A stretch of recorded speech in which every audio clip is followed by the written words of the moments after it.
Okay.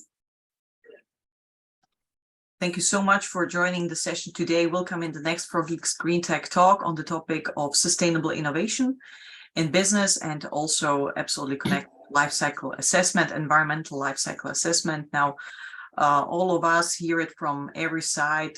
Business is asked to be innovative in the coming years. It's connected also to frameworks in terms of regulation that are being formed, whether in European Union or also in the other parts of the world. So it's my great pleasure today to welcome Mr. Poul Lindqvist from Environmental Impact Academy, which is our partner also in terms of Frogeex, but a huge resource in terms of LCA knowledge, experience, and competence. And this academy, Environmental Impact Academy, is helping to build up this competence also in businesses all around the world. So thank you, Paul, for joining us in the session today. Yeah, thank you, Jana. It's a pleasure to be here. Wonderful to have you. And sorry. Yeah, and yeah, I'll start with sharing today a few slides or a short presentation about why life cycle assessment is important, what it actually is. You won't learn how to do life cycle assessment in 10 minutes, unfortunately. Hope you're not disappointed. But a bit about what it is, and then kind of where it fits into an organization, and a few words about about how it can help also. Beautiful. Let me quickly, Paul, still jump in, and also to introduce Maria Halse Duloquin, which is from MHD Innovation. Now she's a design sprint facilitator, also helping businesses internationally, which is a great advantage for us in Europe, but also worldwide, to design new products, processes, and really tailor them to needs of consumers, and also the regulation, which is strongly connected to LCA. So this is how I would like to welcome Maria in the session today, also explaining a little bit more about her approach to facilitate this process. Thank you, Jana. Thanks for having me. Thank you very much. Thank you. So with this, Paul, please take the stage, and we're curious about how you help companies. What is the process? What are the tools that you utilize? And most of all, why is it important to do it more and more? Yeah. I'll talk a bit about the life cycle assessment first, and then in the end I'll tell about how we help. So finish off with that one. So but I'll share my screen now. That one. There we go. So a little bit about environmental life cycle assessment, and first I'll start with the. Can you see the screen? Yeah, you can. Where my presentation go? There it is. Yeah. Okay. So first a little bit, just to start, why are we talking about this? I think we all know this. We are in the Frogeex webinar. Everybody cares about the environment. Businesses need to do something. Is basically the point. We need to become green, and in order to become green, what should a business leader do? It's easy to say, we'll be nature positive in 2030 or 50 or something, but how do you actually do it? How many businesses have a fact-based action plan to really know that these are the things I will do, and then we will be environmentally friendly? Not so many, right? So you need facts, you need an action plan. What businesses know is they need to improve, reduce the negative impacts on nature, increase the positive impacts, and they also know how to run a project, even a big and complicated one. That's businesses are about driving change all the time. But on average, the average company, this varies of course, the average company doesn't know their whole life cycle impacts, which means the impacts of really caused by somebody using your product or your service. So, for example, what are the impacts of me riding in my electric vehicle for 10 kilometers?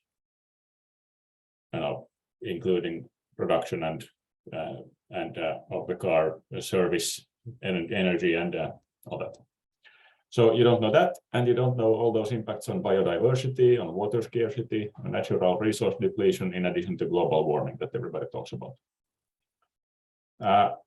So you don't know that, and then, okay, how do you find out? Well, there the answer is environmental life cycle assessment, because that looks at the whole life cycle of a product or a service, and it looks at various different impact categories. Another reason why we need environmental life cycle assessment is regulation. So we have taxonomy, EU taxonomy, we have the CSRD, so Corporate Sustainability Reporting Directive. Inside that, there are 12 different environmental standards, and 12 different sustainability reporting standards, and 5 of those are about environment. There's greenhouse gas, circularity and natural resource depletion, pollution in general, water and marine life, and what's the last one? Anyway, there's 5 of them. And then we have the PEF, which is coming up in Europe also, so product environmental footprint. So all of those look at the whole life cycle and several impact categories. So yeah, LCA is needed for sure. Now, if we look at life cycle assessment, a few concepts in life cycle assessment. One thing to that's important there compared to just looking at, for example, your scope 1 or 2 greenhouse gas emissions, is that we look at the whole life cycle of a product. So we start with material extraction, digging minerals from the ground or taking something, wood or fruits or something from nature. There's production stage, then transportation and retail. We actually get the products, in case it's a physical product, to the end user or consumer. Then we use the product. In the best case, we reuse and repair and reuse again, and eventually it goes to either waste or recycling, and it starts all over again. And life cycle assessment looks at the whole impacts of life cycle impacts of a product or a service.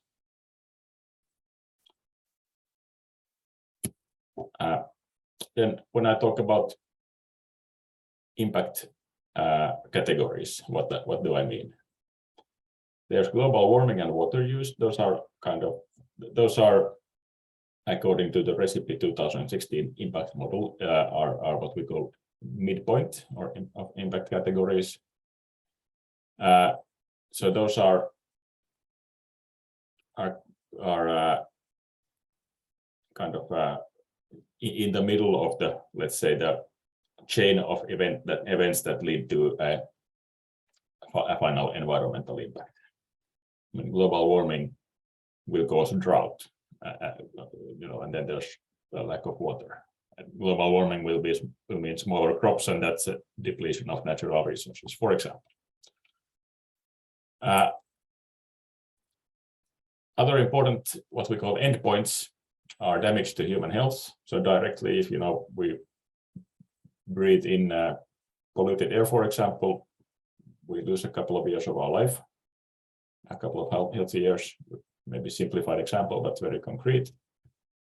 We have damage to ecosystems, can be also said, rephrased as loss of biodiversity. And then we have damage to resource availability, which is sort of the opposite of circularity. So how much do we consume of natural resources, and how much do we deplete available natural resources?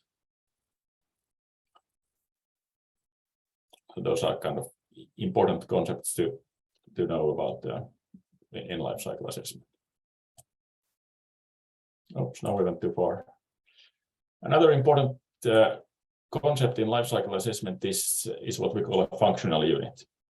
So, for example, as I said, with an electric vehicle, for example, a passenger kilometer is a functional unit.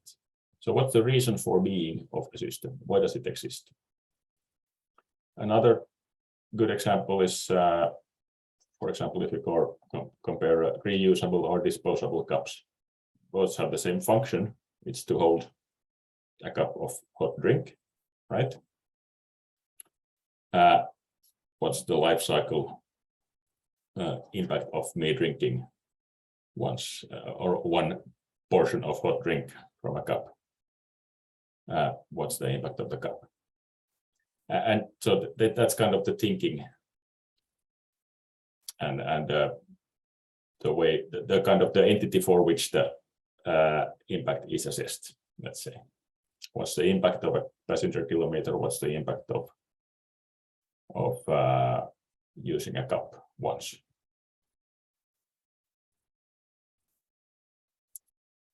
So those are kind of the main concepts in LCA. And if we look at, okay, in a company, then if I want to start doing life cycle assessment, who is going to do that? That depends a bit on the business. So, I mean, the CEO, of course, will usually not be the one doing it, but he or she will be the one who makes sure it happens. We can have the chief sustainability officer or sustainability team. That might be the place where life cycle assessments are done, maybe. But quite often for example, in a product company that's producing something and designing or developing new products, then the R&D department or product development, product design, that's where it fits the best. Because when you design a product, then you design, which materials are being used, how much energy does it consume, if it's a product that consumes energy, and so on. So those kind of, how long does it last? Can it be recycled? All these kind of things. Can be also process development in let's say, if that's the kind of main driver, and again, depends on the company. If you're working in trade or retail, the procurement has an important impact.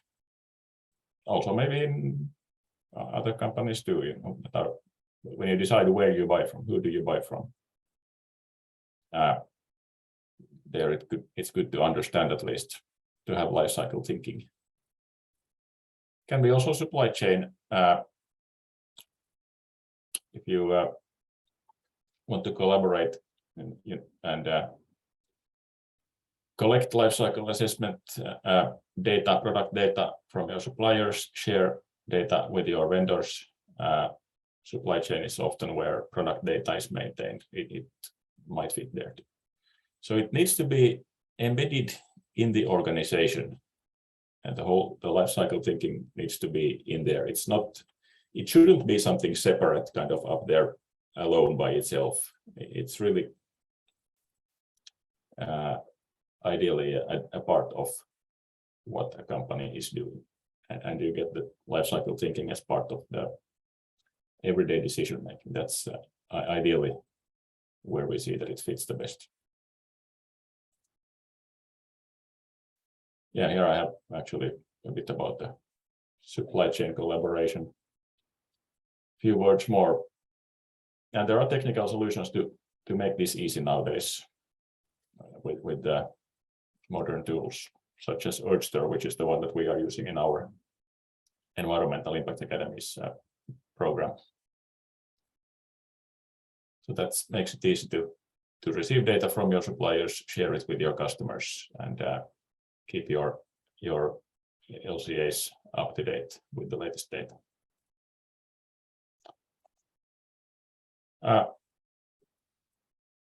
This might seem a bit complex, and it is a bit complex. It's not rocket science, It's a little bit difficult, but it's not rocket science. Data is more and more available nowadays. There are databases with industry average data for different regions, for different products and processes. That data availability is improving all the time. Also with modern software, Earthster, as I mentioned, is one example. It's much easier than it used to be like 5 or 10 years ago to do a life cycle assessment. So it is accessible for everyone. If there's a will, it's not super expensive, it's not super difficult. So it can be actually done. You do need to know what you're doing when you do a life cycle assessment. You can't just kind of start doing and see what happens. It might go horribly wrong, but it can be learned. And yeah, it does require some resources.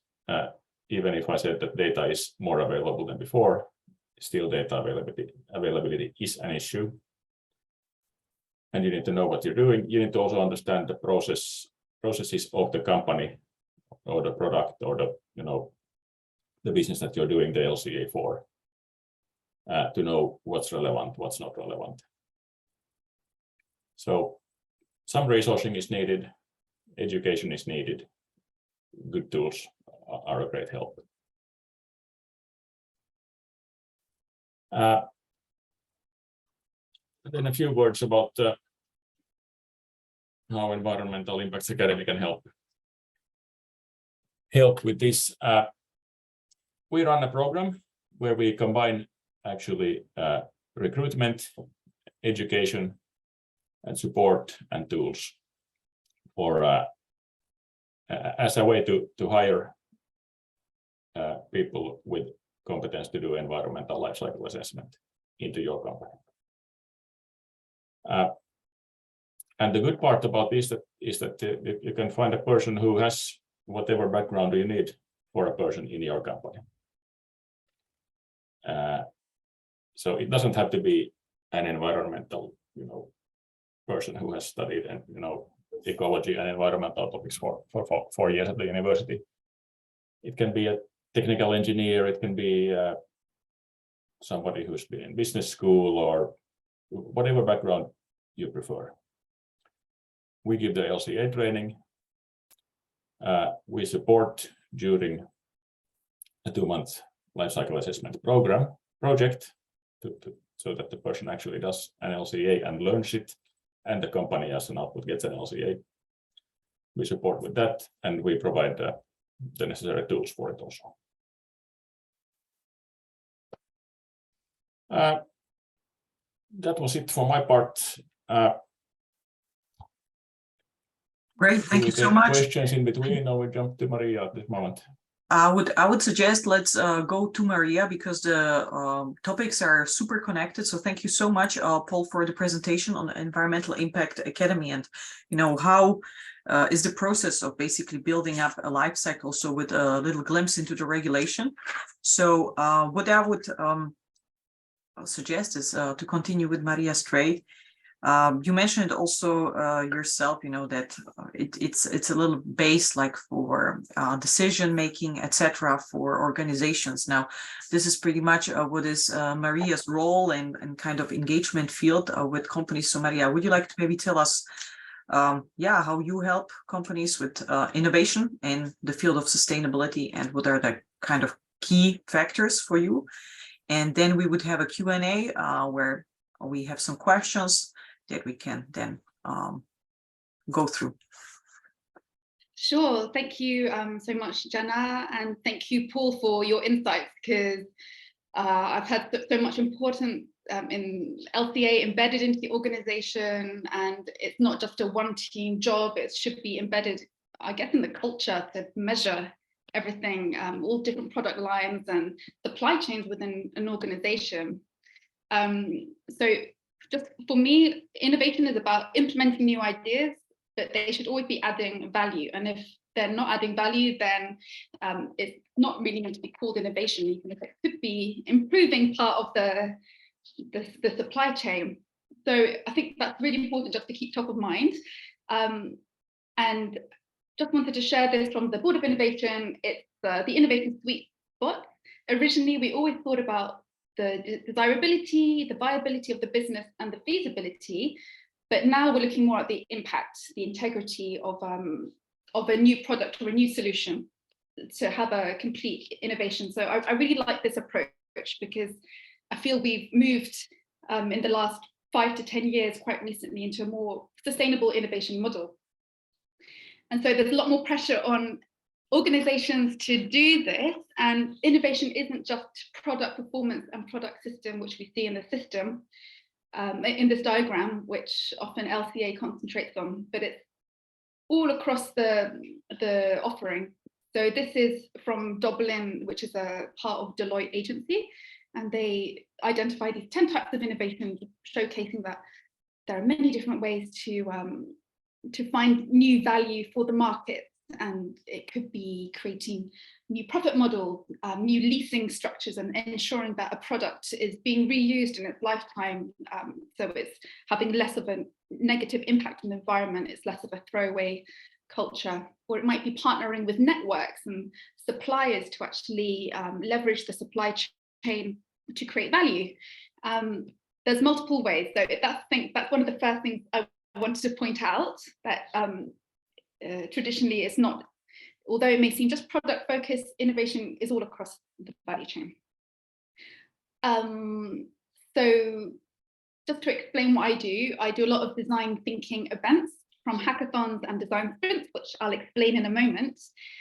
But if we look at the design thinking triple diamond diagram, which is this beautiful diagram, which has been simplified a bit, but the idea is that you're always creating choices and making choices.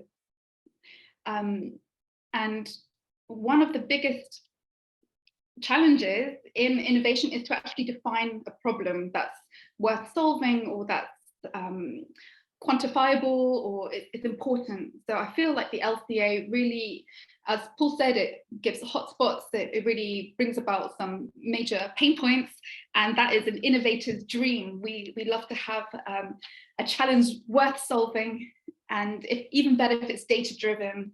So I think this is really key to highlight. Defining the problem is often not as easy as we think.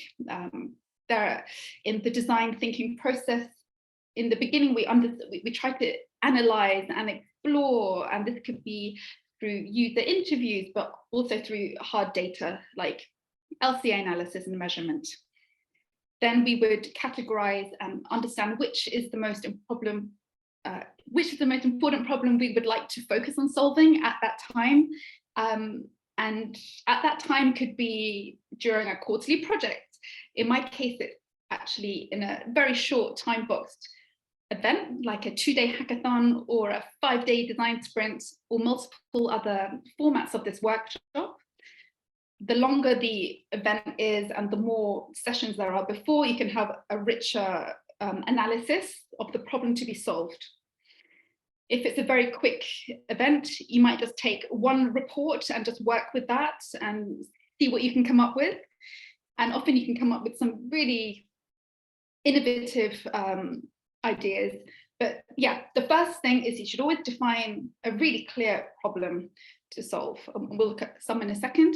Then you would brainstorm multiple ideas of how to solve this, looking at the 10 types of innovation, for example, or just getting inspired from multiple use cases. And then as in your team, you would select a solution. And then this solution is to be tested. So you create a prototype, which is as an example of the solution that isn't 6 months of development, but if you're looking at, for example, an application of reusing, I don't know, it could be a new almond milk delivery service instead of focusing on dairy milk because of the footprint of that product.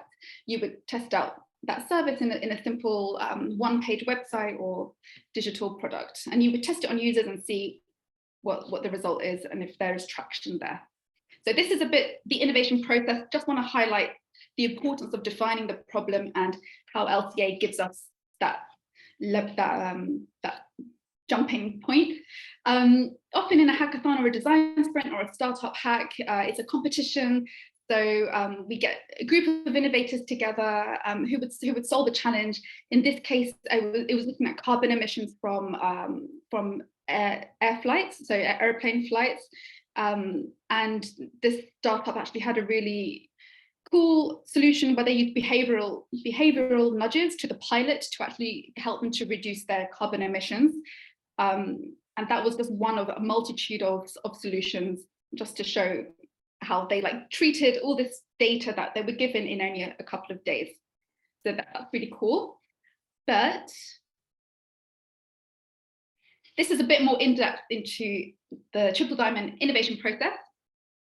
And to give you an example of a food services company I worked with last year, one of the challenges that their teams worked on for 24 hours only was to try to use their supply chain data that they haven't really leveraged. And so if they'd had a proper LCA assessment within their organization, they would already have access and hopefully organized this data. But in the moment it was there or in their suppliers' platforms and they didn't have their hands on it. So during the 24-hour hackathon, a team of 6, so made up of business people, tech team, and some, I think 1 or 2 data analysts, they managed to, well, they identified the problem already of the transparency of supply data, not just for reporting on Scope 3 emissions, but also for transparency for their own company. And it really served as an action point of how to solve this. So in 24 hours, the team managed to create a dashboard integrating data points that they had, but also creating integrations with their suppliers' data platforms. And they managed to streamline it into a nice dashboard for their teams to be able to report back on this super easily. And they did that in 24 hours. So it's quite extreme and it's an intense process, but it's a lot of fun and there's a lot of value that can be taken taken from this. Another use case, so circularity is a hot topic. I'm not an LCA assessment or circular expert like Paul, but apparently this circular isn't always the best for the environment, I've learned. But I think it's quite a fun way to also assess the impact of a product. In this example, we were looking at the recyclability or the circularity of a laptop. So they had actually done an LCA assessment, but they were looking at taking it further through solutions. So I'm quite a visual person. I quite like the different loops of circularity, but I'm really keen to learn properly about LCA because I think there's a deeper measurement that you can do. But just to show you some of the key challenges that we identified just off the cuff, not really diving deeper into it. It's more about extending product lifetime. Yes, that's an obvious one.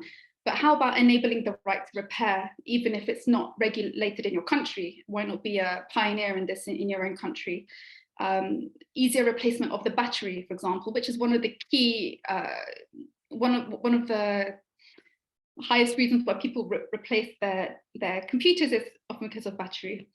How might we innovate on the upgradability of our product? So maybe like a more modular approach was one of the challenges we identified. How to keep it in productive, valuable use for longer? How about redirecting waste materials? So as you can see, some of these questions they already trigger some ideas from your part, hopefully. But by formulating a challenge from the beginning based on LCA measurement results, I think it's really fun and really useful for the future.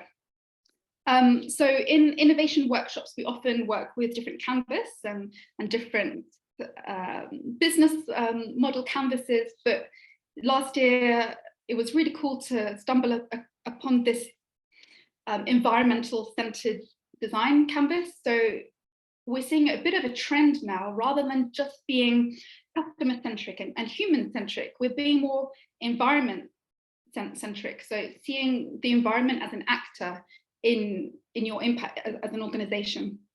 So I thought that was really cool because this environment-centered design is quite a new idea where we see a river as an actant in your product, or the local birds are still a part of this of your products and the impact on the environment. So in innovation consulting and facilitation, it's really fun because you get to play around with a lot of these different tools.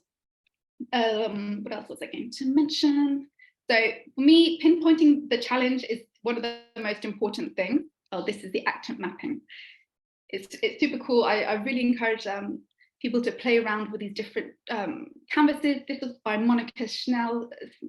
She's originally from Poland, UX designer, and actually maps products' impact, taking into account the environment. So just voila, that was about it in terms of what I wanted to share.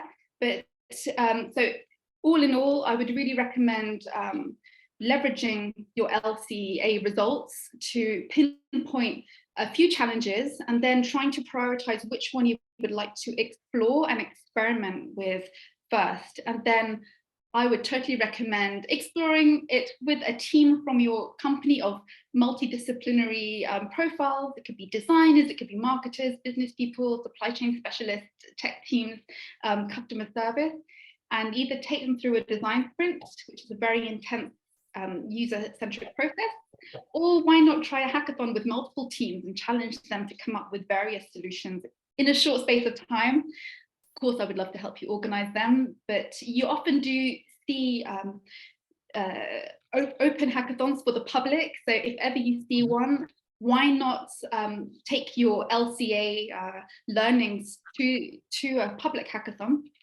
and try to apply some of your learnings there. I think it's really good. You can come up with new business models, new products, new communication strategies even.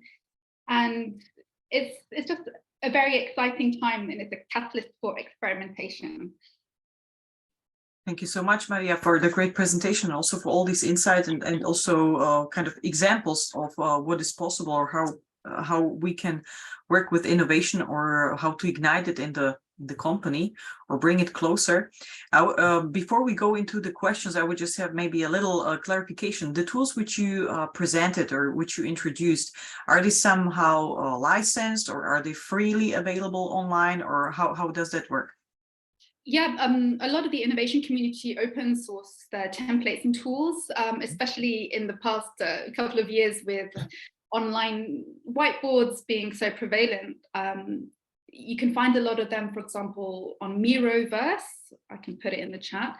You have lots of templates on there. Otherwise, the Monica Schnell examples, I'll find the link while you're talking and I'll post it in there for you. Definitely.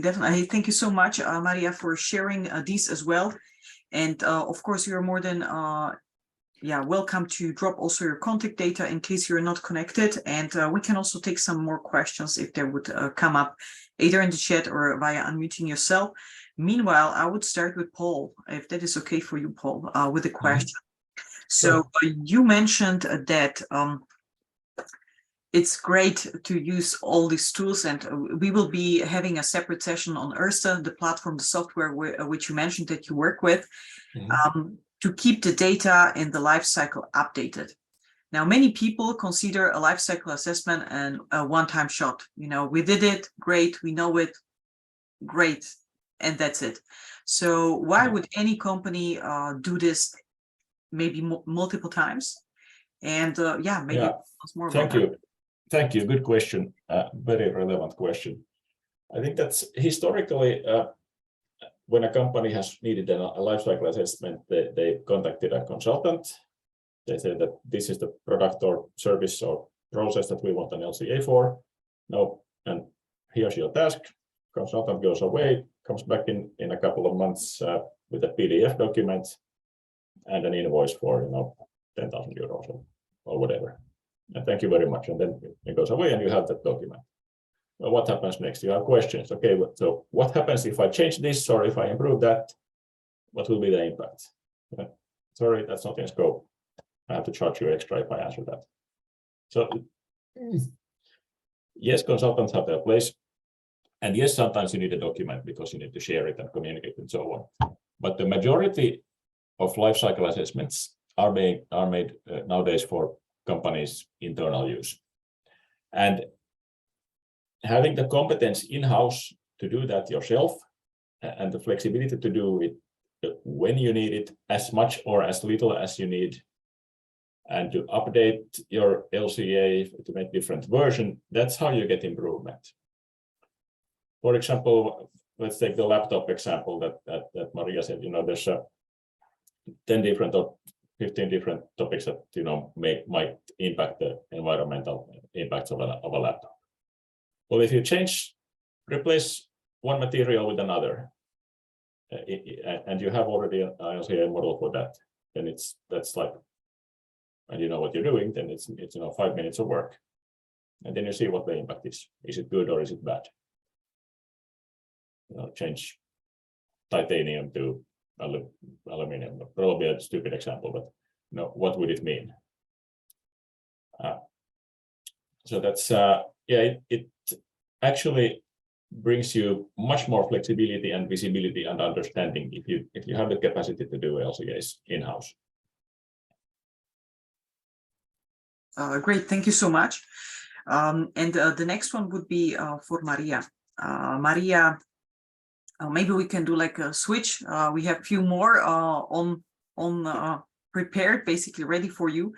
So Maria, the question to you would be, you mentioned some examples. You mentioned also the framework. There's 10 types of innovation, and I really appreciate that because it's such a structured approach to look at what happens before the consumer gets the product in their hands, and really kind of slices that down to assess the product, how it's produced, what is happening after, what can we improve. So helping companies also using the different tools. What is like the major, you also listed some challenges. What is like the major thing for companies to really then go into this innovative mode and say, hey, let's do it? Do companies have the courage to change, to innovate, to be the pioneers, which you said, and just go with, this is a crazy idea. Let's try it out. So I often work with quite large organizations that are rather risk averse. So sometimes some of the challenges we see is that they're reluctant to experiment with potentially a new product or a new material in a product because they are scared they won't have the same quality, and they don't want to lose their brand positioning, which is super strong for them at that time. However, the smart ones are realizing that they need to be constantly experimenting because their market share from one day to the other could completely be taken over by a startup or a smaller company who've just switched completely to vegan materials or reusable materials, or I'm not sure. So I think one of the biggest challenges is not taking the jump. So that's why I think design sprints and hackathons are kind of like a safe play zone for these companies to experiment. Also, there's a huge trend in growing innovation teams within a company, which, like the LCA, or like Paul was saying, it shouldn't be a standalone team. Same for innovation. For me, okay, there's one team organizing what's happening and the innovation strategy and program within an organization, but it should be embedded like LCA. Hopefully we can have embedded LCA and embedded innovation trickling through a company so that the customer service agent who's speaking on the front line to the customers are aware that if there's a recurring pain point, it can be properly brought to attention and acted on. So for me, like one of the big challenges is actually just cultural and a mindset. Otherwise, there's also materials are such a complex subject. I mean, I think it's super complex, and we can also be greenwashed by thinking, oh yeah, these reusable coffee cups are amazing, but actually, if you do measure the footprint of that plastic coffee cup compared to maybe some recycled cardboard, you have to really see the data to know for sure. I still find that really tricky to understand, and you think you're making a right decision, but actually, do you have the expertise in-house to support that? I'm not sure if I answered your question, but I think, like, yeah, culture and expertise. Thank you so much, Maria. Definitely you did. And that is also a great bridge to the next question for Paul, because this is like what a lot of people are looking for now, like one key that opens all the locks, and many times it's data that people see as the lock. It helps us gonna make great decisions. We're gonna see and understand more, and that is connected to the question which I have for you, Paul. So it's a very data-based approach, which you have different ways how to collect or gather. Now, when we talk about the software tools and maybe their accuracy, the data quality, what can you tell us about this working with the tools already? Wow, data quality, that's a big question. How many hours do I have? Yeah, no, but seriously, data is an issue. I mean, if we compare to, I have a finance background, so if we say that our financial numbers are 99% correct, that's almost acceptable. With environmental data, unfortunately, if we would get to a level of maybe 70-80% accurate, that would already be good. So science is evolving, data quality is evolving all the time, but data is not perfect. We often need to take from databases some industry averages and so on. So, and it's important, as I mentioned, to know what you're doing. So an industry average is good in many cases for a part of your impacts that is not so relevant. So if you know it's a small part of your impact, then okay, it doesn't matter. Then when then when there is part of your product or your solution if the biggest impacts come from a certain area, from a certain process or a certain raw material, that, let's say, 20% or 30% of your impact comes from there. There you need to dig in and find primary data. And yes, it's a bit of extra work, but there you really need to find, okay, where did this raw material actually come from? From that, that my supplier, that factory, how did it arrive there? Where did it come from? What are the processes? And really dig into the details where it's relevant. So, and there, I think that having what I mentioned there, collaboration across your supply chain, it's quite important, because maybe not today, but quite soon your supplier will know the best data for their product or their service. And so to start building that network is also important. Thank you, sir. Another answer, not to forget, there's always Google. You'll find amazing data with some effort, but fairly little effort quite often, actually. Thank you so much for being very transparent, very open, very also constructive about the approach, so we know what we can also expect from the tools that we utilize. And as you also indicated, and we will also come to that in the next question on the regulation. That you mentioned some standards that are coming. So if it's a binding, we need to comply as a business, or maybe there is a cascade effect always to be expected, and the bigger ones are first, the ones that need to comply, and then they have certain criteria for the SMEs, whether it's banks, whether it's loan forms, whether it's conditions. So somehow it's also kind of indicating the direction. Yeah, so it's a very interesting insight where we are there. And with this, I would continue with the next question for Maria. Maybe we have time for like two more.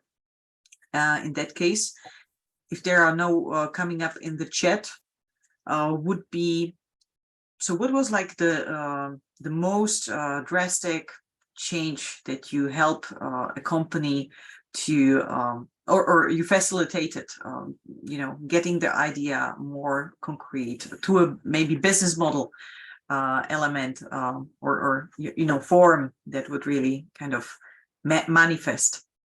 Oof, that's a great question. I really wish I had some good answers. I should really follow up more with my clients to find out about the impact. Actually, it's a good point because hackathons are often criticized for just being innovating theatre and not having impact. My last hackathon from last year, there were 10 projects and 3 of them were implemented. So I think 30% is quite a good rate. But specifically to new products. Oh my goodness, you put me on the spot there, Jana. Let me see, let me think. Well, the food services one that we did last year, they estimated to make savings, it was food waste saving. I can't remember the stats. But hold on, just by swapping out one ingredient or removing one ingredient, that had like an astronomical impact. And I don't have stats in front of me. Yes, we can follow up with that, but it's just an interesting element. How concrete can the companies really then take action, and how does it then convert into, okay, let's make the whole business work on something else, get revenue from something else, because we see this being a big challenge. Especially you called it waste. That's the element. Everybody's having problems with it, and also it's causing cost in the end. Waste as food should be like the new mantra, right? Waste as a resource, like it's not waste, it's just untapped resource. Absolutely. Yeah, and actually companies are definitely looking for like how to quantify this realistically. At the end of a hackathon or a sprint, you do a presentation, you have to estimate the impact. And some of the teams have very sophisticated tools to simulate some of these small impacts and how they can change their emissions or waste or electricity use, for example. But that's often simulation. So I would be very interested to circle back and find out for real if it's true. Beautiful. Yeah. Paul, would you like to maybe add something? Yeah, I mean, that's a perfect example of life cycle assessment. If you have an LCA model done for whatever you're innovating about, and then you propose changes, you can instantly make those changes in your model. Make a copy of it first to not destroy the original one, but make those changes and see what the impact is. And there you have it. And is it a good idea or not for the environment? Absolutely. And also, yeah, Maria, please, sorry.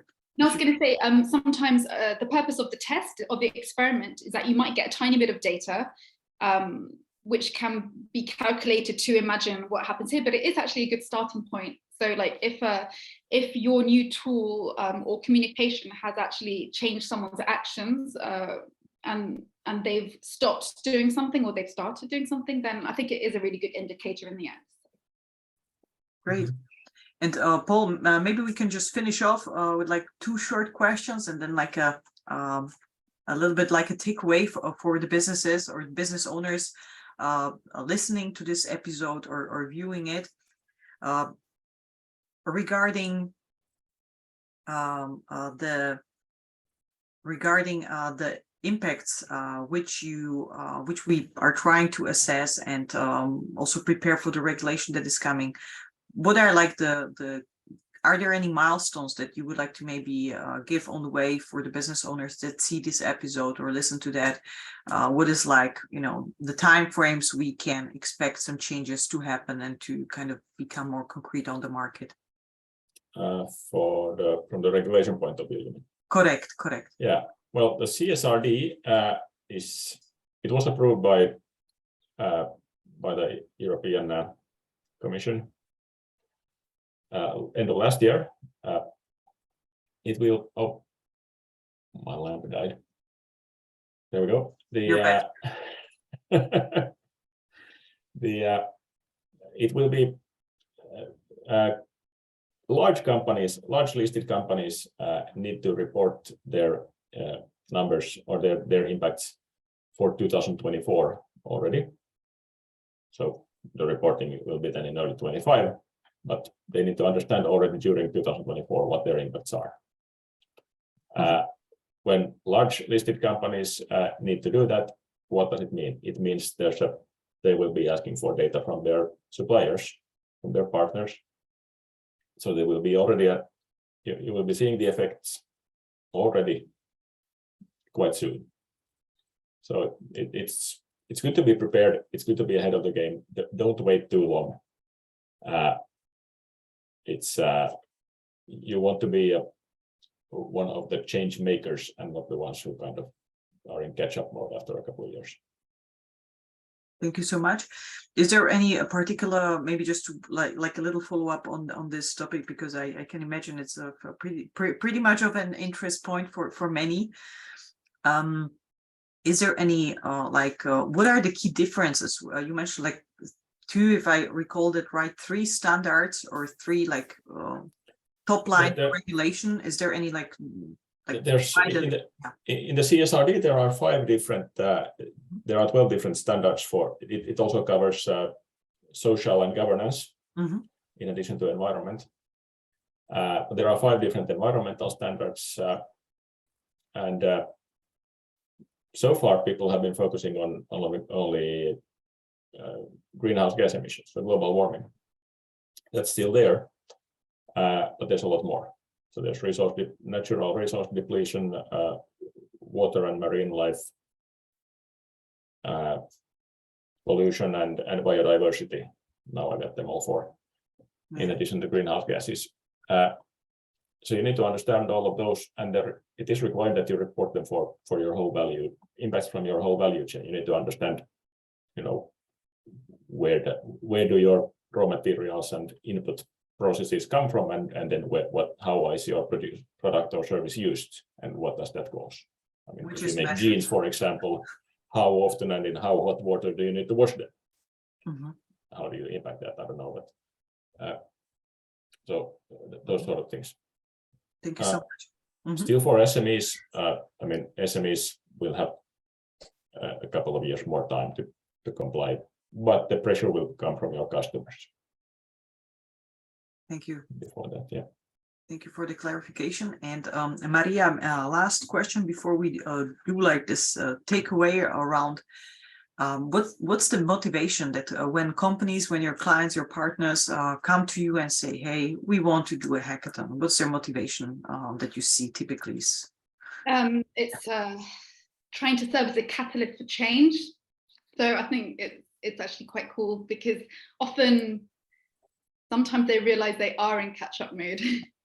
So a hackathon is a really good company-wide event where you can just bring people together and okay, let's just go for it. And then the people who have participated can bring back this energy and attitude and process-driven.